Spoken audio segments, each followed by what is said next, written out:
తయారవుతుంది. అంచేత మీరు ఆవు జున్ను పాలు 100 గ్రామ్స్ తీసుకుంటే 310 మైక్రోగ్రాముల విటమిన్ డి3 ఉంది. అంటే మనకు కావాల్సిన దానికంటే చాలా ఎక్కువ ఉంది.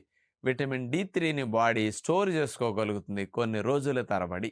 కాబట్టి ఎప్పుడైనా వారానికి ఒక్కసారన్నా సరే ఒక చిన్న కప్పుడు మనం టీ కాఫీలు తాగుతాం కదా, ఆ కప్పుడు నాటావు పాలు త్రాగినా, నాటావు పాలని జున్నుండుకు తిన్నా మీకు వచ్చేస్తుంది.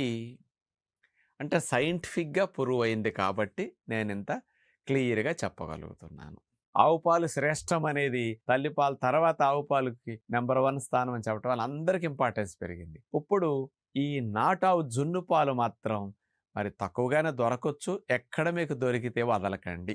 ఆవు ఈనిన తర్వాత ఫస్ట్ డే, సెకండ్ డే పాలల్లోనే ఇంత ఉంది అని వాళ్ళిచ్చారు మళ్ళీ.